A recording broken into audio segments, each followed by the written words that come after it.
We've been talking about Barack Obama and the challenges he's facing as he takes over the White House. And there is no doubt the first item he'll have to tackle will be the economy. Joining me to talk about this issue, CNNMoney.com's Poppy Harlow in New York. Poppy, that is a no-brainer. Of course he's going to be talking about the economy because take a look at these numbers. In October, more than 200,000 jobs were lost. And since the first of the year, the U.S. has lost nearly 1.2 million jobs. That, my friend, is no joke.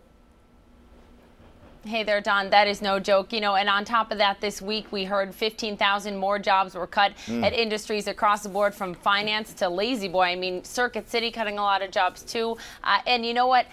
President-elect Barack Obama on Friday said it clearly. If it doesn't get done before I take office, the first thing I will do is some kind of stimulus package. And all the experts say that will be in the form of job creation. It's what we need, and it's what we need across America. And especially when you look at Detroit, Don, especially towards the end of the week, we were talking about General Motors and Ford. These companies that are really the lifeblood of Detroit are in jeopardy of failing. General Motors saying we are on the brink of, we could run out of cash in the coming months. Millions of jobs are tied to those. Barack Obama on Friday, addressing the nation, said the automakers are the backbone of America. He wants to do something about jobs. He wants it done, hopefully, before he even takes office. If not, it'll be his #1 priority. And he is saying that, the only way to solve this, he believes, is to bolster, at least the main way, is to bolster the middle class. Yeah. And that's what he wants to do right away. Take a look at what he said just yesterday about that.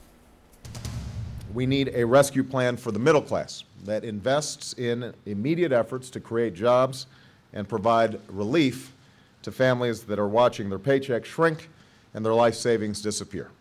A particularly urgent priority is a further extension of unemployment insurance benefits for workers who cannot find work in the increasingly weak economy.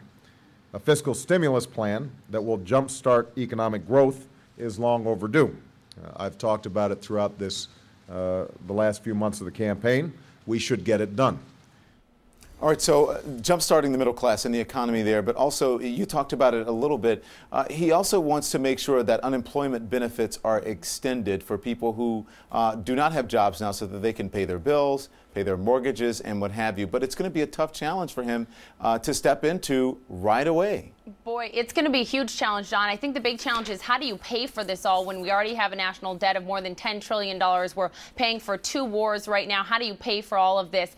That's a question. He does want to create 5 million new green jobs. He says he'll use $150 billion to do that over the next 10 years. So not only does that come in line with his energy plan, but also helps on the employment side. And another thing a lot of people are talking about that I think is a very likely possibility is something a la FDR and a public works program. And kind of when we got out of the Great Depression, the same idea, put qualified people, construction workers, people in the manufacturing sector, put them to work, pay them a decent salary, help our crumbling infrastructure in this nation, and bring that unemployment rate back down. It wouldn't be a huge surprise if we saw something like that. It was very interesting, Poppy, too, when all last week when the election was going on, and just coming across a BlackBerry, even as we were reporting on the election, Circuit City, and then you saw GM, and then you saw Ford, and you saw the job layoffs. So while the country was excited about the election, people were still getting laid off. Okay, Poppy Harlow,